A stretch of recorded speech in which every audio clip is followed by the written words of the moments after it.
What was it like this time, and how would you compare it to other experiences? This is by far the best. I mean, for one, it's the biggest part I've been offered and the best part I've been offered in 30 years. And the only drawback, if you will, was my own personal anxiety, feeling that maybe I wouldn't measure up to his expectations. But you know, he wrote a beautiful score, and I was ruled by him 100%. I had every confidence, and I couldn't be happier with the result. You know, we shot the film in sequence, right, and we pushed hard to do that. Right. You know, I don't think we made any. There were no sacrifices, but do you think we enjoyed a benefit shooting in sequence? Well, I think shooting in sequence helped inform not only the actors and their emotion, and you know, something would happen in Saint-Jean-Pied-de-Port, they would inform what would happen in Pamplona. Something would happen in Pamplona, they would inform what would happen in Burgos emotionally. So if we hadn't shot in sequence, we may have been all over the place. I may not have been as you know, as on you about your emotional through line, because we wouldn't have had it.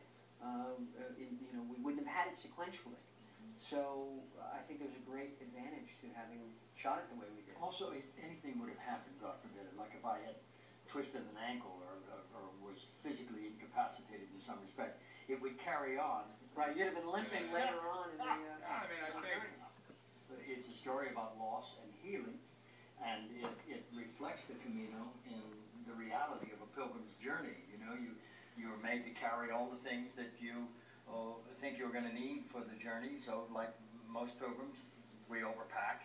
And as we go along, we begin to shed some of the excess weight that we're carrying exteriorly. And then something interesting happens, transcendence. If you're open and aware and you welcome it, the journey inside, the pilgrim to who you really are begins. And you begin to open up the dungeons of your heart and let this one go that you've been punishing all these years for ruining your life on this level or that, or this one that you've never been able to forgive, and this one you've never loved.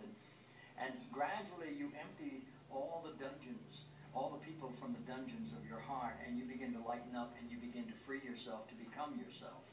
And the film, it reflects the pilgrimage in that way, that we must all carry everything that we have accumulated, both interiorly and exteriorly. And no one can walk the journey for you. You have to do it yourself, but you cannot do it without community. And that's what it's really all about. Yeah. And as you were saying that, it reminds me of one of my favorite lines, which is, forgiveness is releasing a prisoner only to realize that the prisoner was you. So, you know, I mean, I think that speaks to it. And on that line, some people know that you're a devout Catholic or practicing Catholic. I'm going to continue practicing until I get it right. Talk about, Emilio, or either of you, your decision for Tom to be a lapsed Catholic. Why was that important? Because I wanted him to be a lapsed Catholic, because I wanted somewhere for him to go. And I also, you know, that I probably had that part of me that knew as soon as I told him that, I'd get immediate pushback. I was looking for a reaction. And I got one. You know, the roof went boom.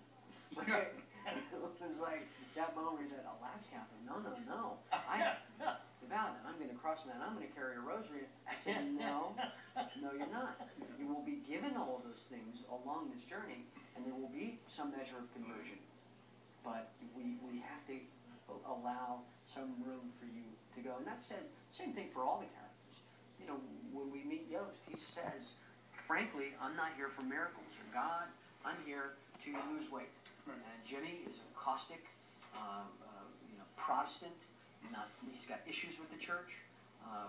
You know, Deborah's character, she's got this enormous hole in her heart that she's trying to fill, and she's in defense mode. But she's not open to the idea of a spiritual life. None of them are, which is why we're allowed to go on this journey with them. Yeah. And none of them preach. None of them proselytize. They are all celebrating something that they don't even really are not even connected to yet, but they figure it out by the end of the journey. It's a celebration really of the mystery of faith. You know, trusting that each step will land on solid ground, and when it doesn't, somebody will be there to catch you. I think that is a very strong symbol